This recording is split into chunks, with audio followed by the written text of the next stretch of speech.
everyone. This is Neil King, and this is another episode of Random Acts of Cartooning. And I'm going to do a little convention sketch setup here today. So, as usual, what I like to do is bring on some type of a book that I grew up on, may have influenced me with some of the things I've done. So, this is a great one. I don't think this is the original one I had when I was a kid. But what DC Comics did, and I believe Marvel Comics also did, is they would make these little books, and they would have a record with them, and you would follow along. It would be narrated. So this is a series that uh, Neil Adams was doing. He did some monster comics. He did all kinds of different things, and but this one is with one of my favorite characters, is the Man Bat. And I love Neil Adams. Great illustrator, great comics guy. He did a lot of things. This is such a great example of some of the things he did before he came in. It was really the kind of the age of Kirby, and Marvel Comics had taken over so for a few years. So he came in and brought this illustration style, elongated characters, more realism, all kinds of work like this, where you're seeing characters go backwards. Great punch, right? And as you can see, each one of the characters pretty realistic. He was also known for doing a lot of photorealism. He would do some tracing, he would use some background things, all of his background with advertising. But an incredible professional, did all kinds of great work. But you can see very figurative stuff. To me, like at the time, was just like cutting edge. Like, look at that beautiful face, limited color. So beautiful. Comics just were not doing this. So when he was out there at the time, this unique guy, beautiful hands, great face, right? This Man Bat. So he's also this tragic kind of villain. But to me, the whole idea about it is how it looked overall. Great proportions. Loved how the body worked. Nice close-up images here. All these foreshortening things. He's just such a great technician. Give you a sense of everything. But Man Bat would be used in lots and lots of episodes. You can really do a lot of things with this character. How beautiful all this is. Again, the record would have just gone right along with it, and it would have had like a narrator. And for little kids, it's just amazing. But these are some of the ones that they had. I'm sure if you have the original one's pretty collector's item. But I love it. So I'm going to do a sketch with Man Bat, convention type of sketch. And that's going to be next.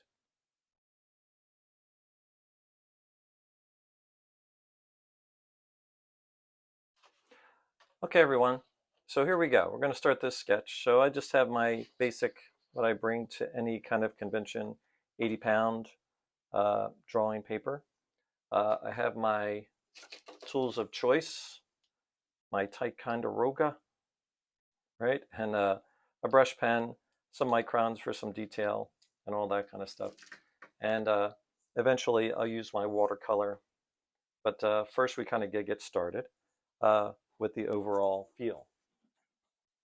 So because this is Man Bat, and the way that I draw is I really do try to get some real emotion in here.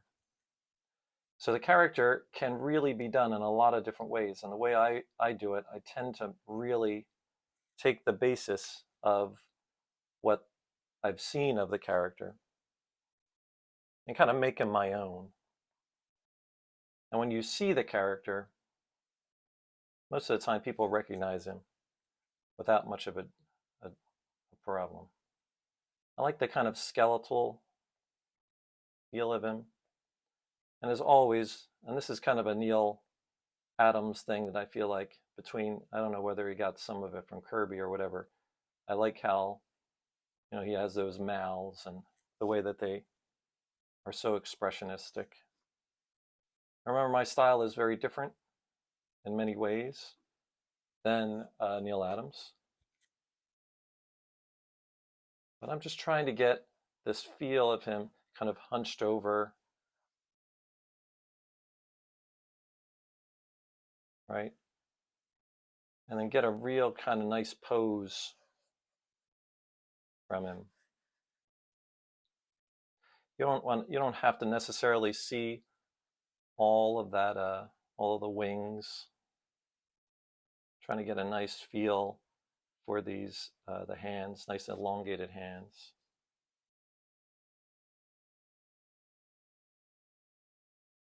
Maybe have a hand up towards us.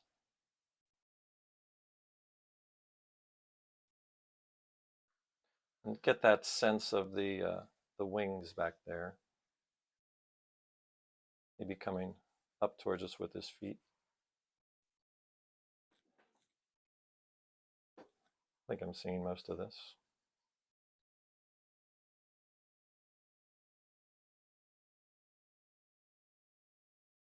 So again, feeling pretty good about it.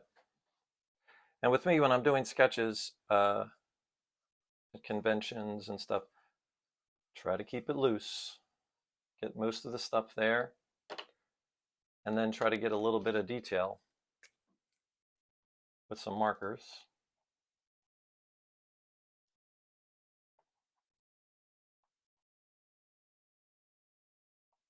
Now, to me, it's very difficult to try to do someone else's style. So when I do it, I think this marker could be better. A little thicker here. And so, again, like I consider myself kind of more expressionistic or a mannerist.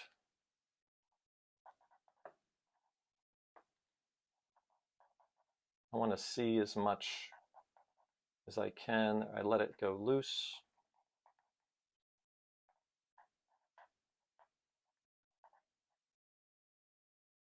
But still trying to get any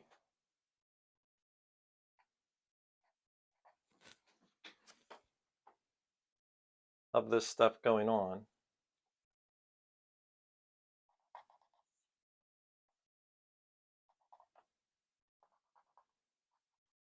Most of my work really does kind of work out best once I go to a bigger brush.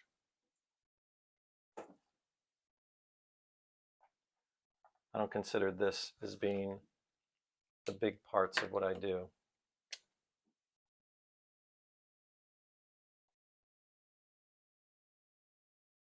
But I think you do need a certain amount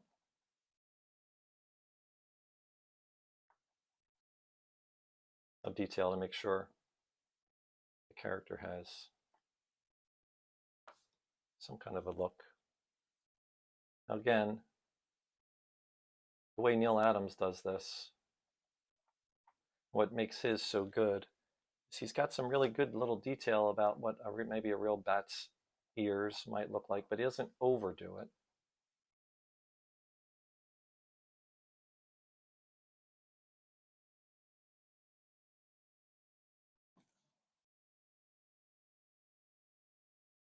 Right, just trying to get in there.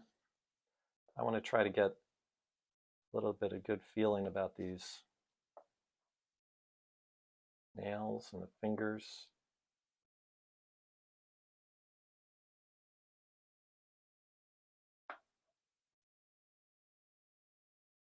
Nice and long.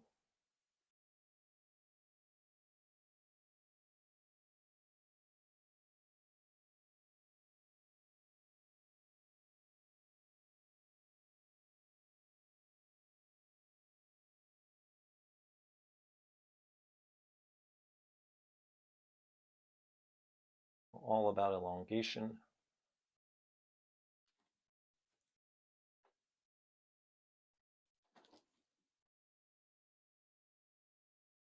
A little bit of those toes. The thing about being a cartoonist is, and I'm really not trying to develop the character any more than the way I feel about the character. Adding some things.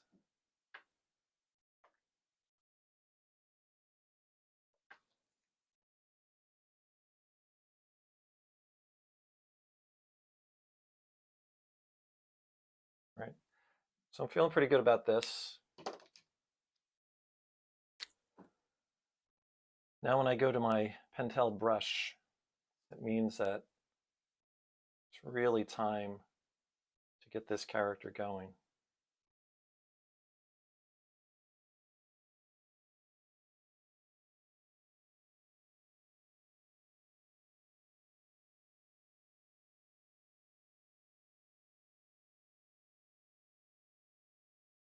I'm going to try to keep around there, get a good feel for the chest.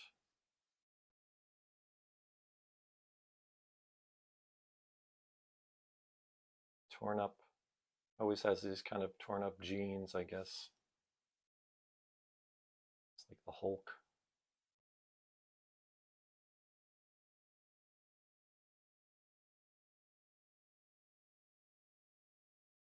And just trying to get that feel to make it seem enough like the character so that even my rendition can be recognizable.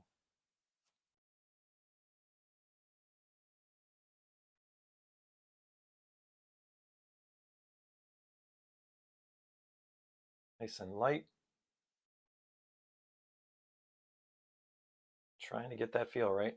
Get those shoulders totally elongated.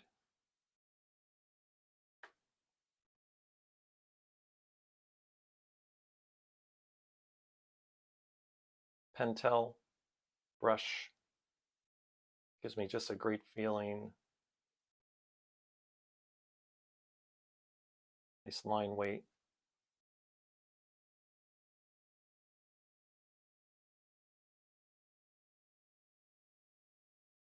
I want him to seem like he's coming right towards us, a little foreshortening. Just like Adams forces the figures around sometimes.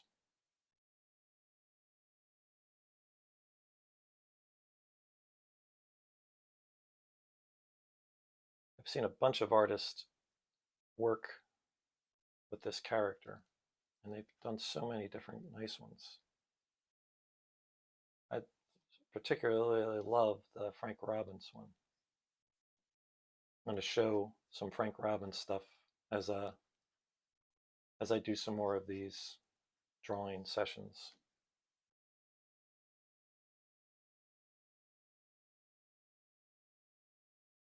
He's one of my favorites, that is. I do think that characters like this work out pretty well when you keep them nice and loose like this, like a specific artist that I think were kind of made for this. I kind of like this character. Drawn him many times, specifically at conventions and stuff.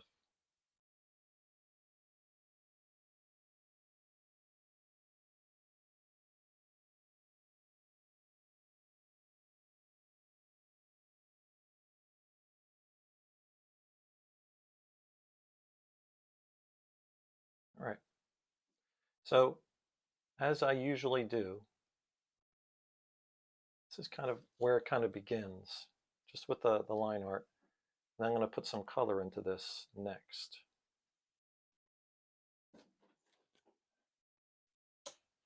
Right? See him pretty well. Onto the color. Hey everyone, remember, I am a working cartoonist, and on my Amazon page, which I have a link in the details of this video, this is one of the titles that I have, Strange Tales for Boys and Girls. This was a 4 comic book collection I had done a few years ago.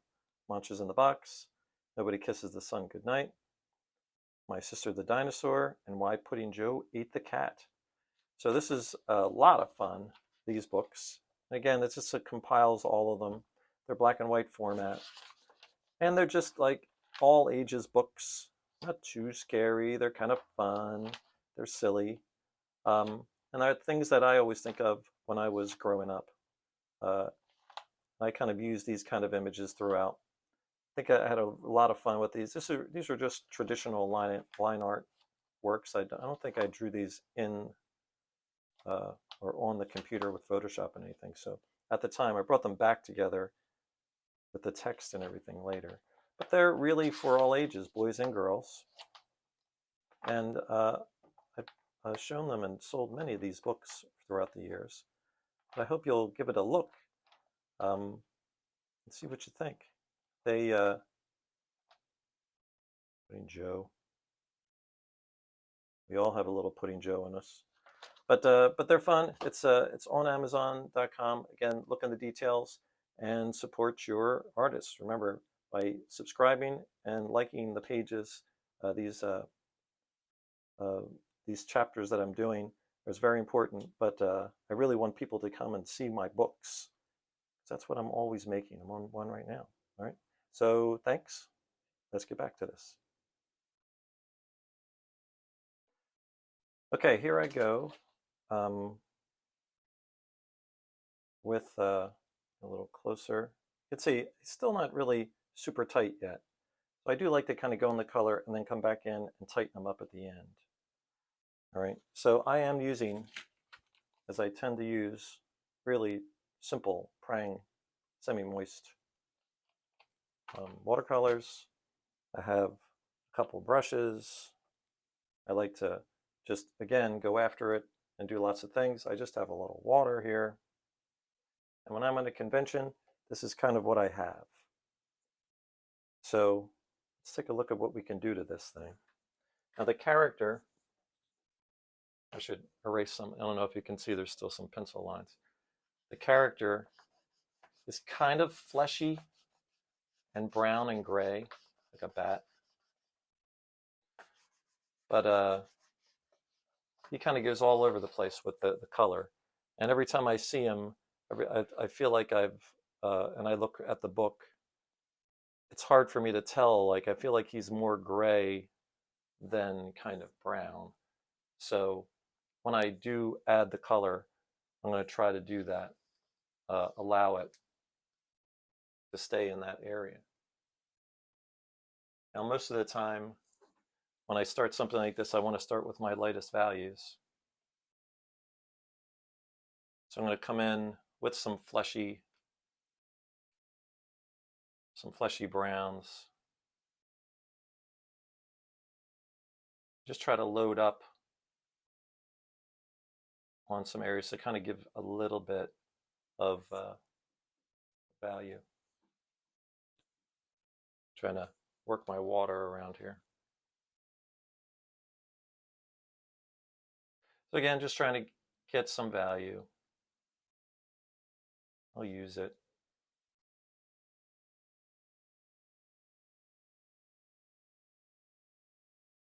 It's close to comic flesh as I guess I can get here.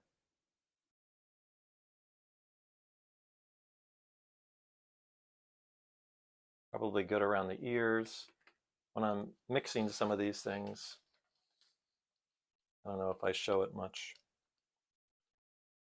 Just want to get a little bit of value on this, so I might start with a typical white, yellow, and red, but then I'll add all kinds of browns and stuff to get to where I want to be. I guess his ears would be good to have a little fleshiness in it.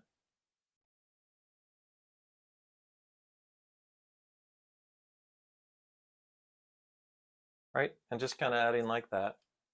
And then I think I should get some brown in there personally. I want it to all just be gray and flesh. So I'm just going to kind of lay in just a little bit of a deeper brown instead of it just being, like I say, gray. And I just don't think that would be as interesting looking. I'll probably throw some other colors on it.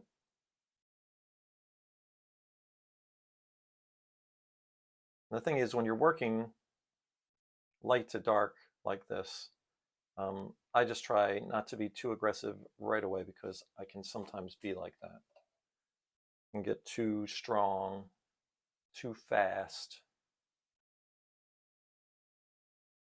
and then you kind of lose it. So I'm trying my best.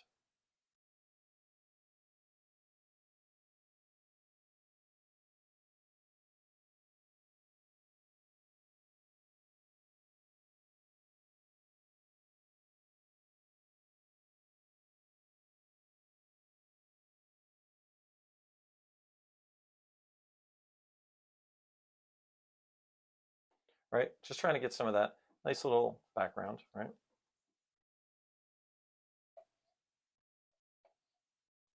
And then I feel like I should go in maybe a little bit with the pants. I don't know. Just want to give it some kind of a color. They tend to be blue for him. I'm going to do this little cyan kind of thing. It's a little bright right now, but I'm going to bring it down. But when you kind of mix it off, give it a little bit more value.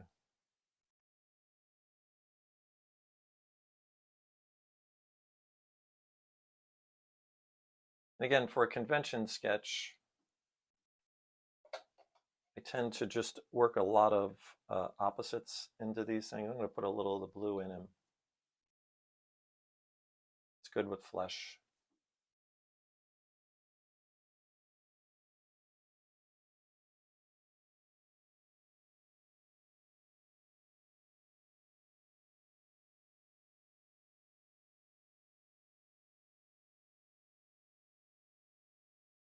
Again, just trying to keep it nice and loose, as I always say. I'm going to go after a little, for the complement, a little bit of orange in the back.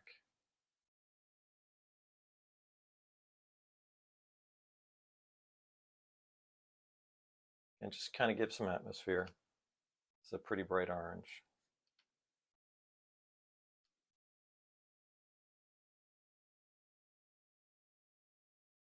A little orange in him.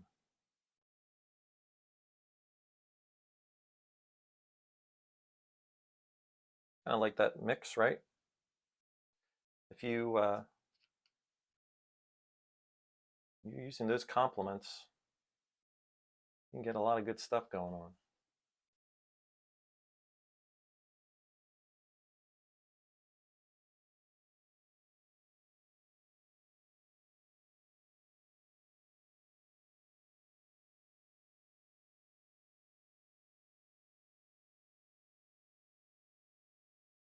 Right? Just doing that. Feeling pretty good with that. Again, total, just trying to lay it in there. And then again, what I would usually do at this point is just kind of get in there with a little darkness. So I'm adding a little black and gray. Because this is, I want to see him nice and bright. So again, I'll probably, the black will pop on these kind of moist watercolors. Character inside, so I try to get underneath any areas that I want to have dark, right on that face.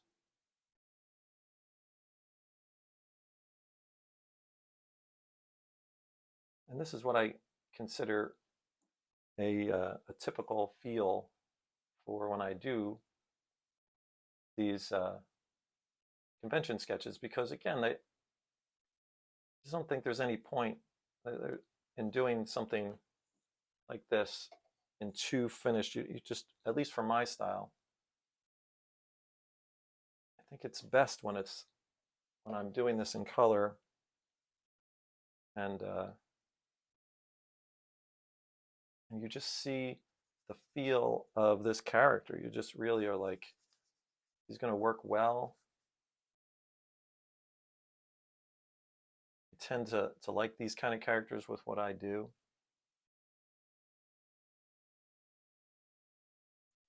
I was saying, atmosphere is a big thing with this. So I try, even that little bit of an indication of a background, that it's really brings it together. And because I'm using some of those oranges in the character, it helps to bring the overall feel together. And you as an artist should decide what you are and then stick with that idea. That's why some artists I admire because they have kept to their style. They didn't become somebody else. So we all get little pieces of it. I feel like I have some Neil Adams in my work, but he's not the only one, and that makes me who I am.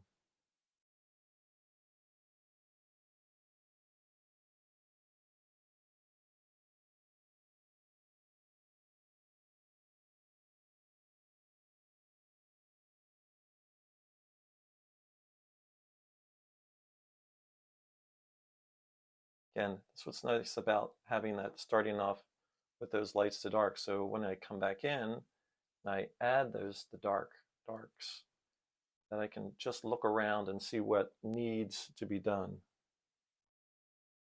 what needs to be popped, so that the character really shows off.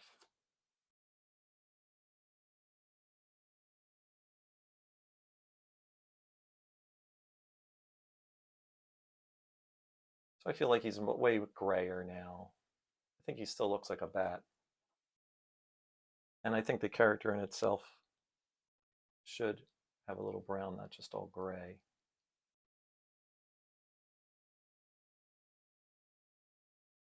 I don't know.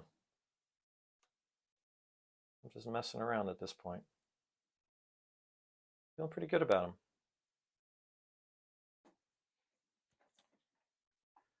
What do you think?